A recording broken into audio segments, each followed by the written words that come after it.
Holy shit. We just hit 300 subscribers. Thank you everybody so much for subscribing. And also, as you wanted a voice reveal and me to not use the robot voice anymore, here you go. This is my real voice. Please don't make fun of me. That will hurt my feelings. Now, let's get on with the video. Hello and welcome to How I Would Book. This is the series where I show you how I would book an upcoming wrestling pay-per-view based on how the storylines have been provided to us so far by the WWE. Today, we will be talking about none other than the big one, WrestleMania 37, which is, in my opinion, one of the weirdest pay-per-views of all time because it is stacked with talent. However, the builds seem absolutely ridiculously bad because it's just not interesting. It does not feel like WrestleMania. I've already done a video on how I would have booked every single storyline to WrestleMania 37. Please check that out. However, today is how I would build on the corpse that is created by WWE on everything precious about WrestleMania 37 and how I would book every single match. As of right now, these are my predictions. These may change and many matches may get added. However, for the time being, these are my official predictions. How I would book them is a bit different. Also, there are 6 matches on each night. So today we'll be covering the first 6 and next day we will be covering the next. So, with all of that in mind, let's begin.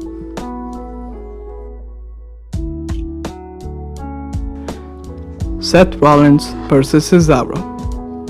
This has Night Stealer written all over it. This is probably going to be the best match of the first night. And also, this feels very wrong to say, but did you know that this is Cesaro's first singles match at WrestleMania? What the fuck? But anyway, in terms of how I would book the match, it's relatively simple. Make it about the swing that Cesaro does. Make it so that he hits the move multiple times in a single match, and that's how he scores the pin. This match needs to end in Cesaro's corner because you need to push him as a main eventer after that. You cannot keep him in the mid-card division any longer. Please, for the love of God, make Cesaro a main eventer. Hell, have him dethrone Roman Reigns after. That would be even great, but I want Cesaro in my main championship picture, and that starts with him pinning, and I mean pinning, not like just a weird single match, having a dominating victory against Seth Rollins. Shane McMahon versus Braun Strowman in a steel cage match. I hate WWE. What are they trying to prove by this storyline? What are they trying to prove by making the Braun Strowman and Shane McMahon Braun storyline? It's so ridiculous, and you can see that Shane is really not interested in this match. So when your own wrestlers are not interested in this match, how are we supposed to get invested? Anyway, I don't know, man. This match has to be revolving around Braun Strowman, but I think Shane's probably gonna win, isn't he? And I honestly think he should, because I don't know. It just feels correct for Shane to win here. I know it'll be a bad stamp, but make it like a DQ win, or Braun just throws him off the steel cage and he falls outside through a table, but his feet did touch the ground first, so Shane wins. Like, give Braun a dominating performance, but make Shane win the match. I kind of would like to see that, but knowing WWE, they're probably gonna give Braun the win, which isn't bad. I really like that, but I don't know, man. I fucking hate this match. The New Day versus AJ Styles and Omos. Honestly, one of the only matches on night 1 that I'm looking forward to, because this feels like a WrestleMania match. The only reason why is because we have not seen Omos wrestle before. This is so dumb, but this is what feels like a WrestleMania match now. As of the match, I think it will be a great match. However, this is the place where Omos shines. Omos has to manhandle both Kofi as well as Xavier, and AJ has to hit the final blow, of course. But as of the entire match, make it about Omos. Turn him into a monster. Turn him into an unstoppable beast. Make him manhandle both Kofi and Xavier with the help of AJ, of course. AJ and Omos brutalize the New Day to win the tag championship. Bad Bunny versus The Miz. Remember a month or so ago when everyone thought The Miz would be having a long championship reign and he was not a transitional champion? Do you remember that? Because that is hilarious, because he's not even facing an actual wrestler at WrestleMania. He's again back to the mid card, which is why I absolutely hated The Miz as the WWE champion. Now, we're not here to talk about that. We're about to talk about this match, which is something I don't even want to talk about. I really hate everything about Bad Bunny and the storyline going on. I don't like celebrities in WWE. It's so stupid. Why would you? Oh God. Anyway, I would actually make this match about Damian Priest.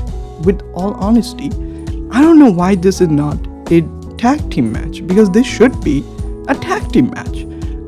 Weirdly, they built Damian Priest as a very good contender, and now he's not even fighting at WrestleMania, which is stupid. But as of this match, I don't know what I would do.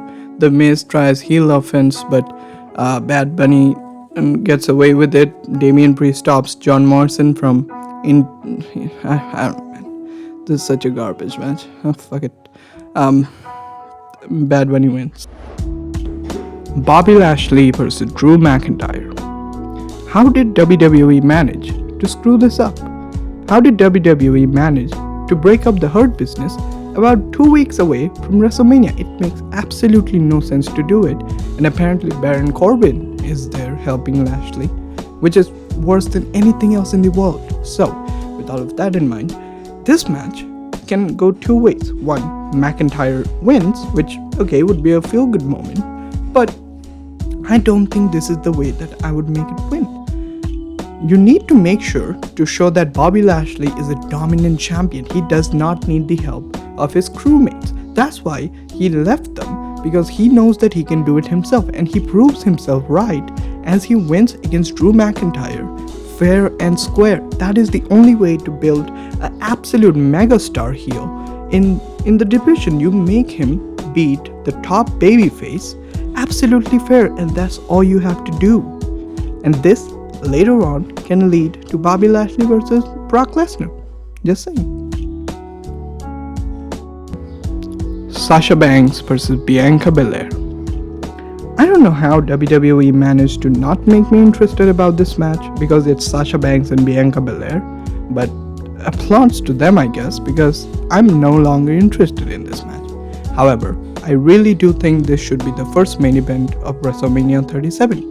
It's a brilliant match which on paper may outshine every other match of the night.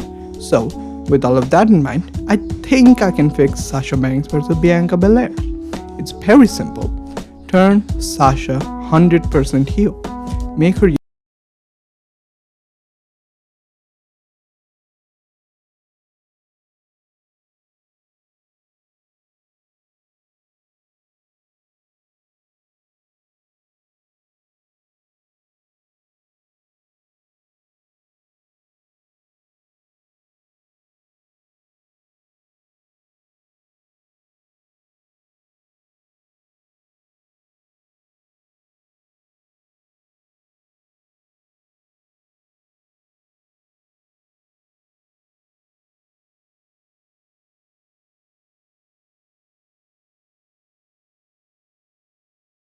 So that will do it for this video. Hope you enjoyed. If you did, please do hit the like button as well as the subscribe button. That will help out the channel a lot. And also please do check out the next video. It will be coming out very soon. But as of now, goodbye. I'll see you in the next one.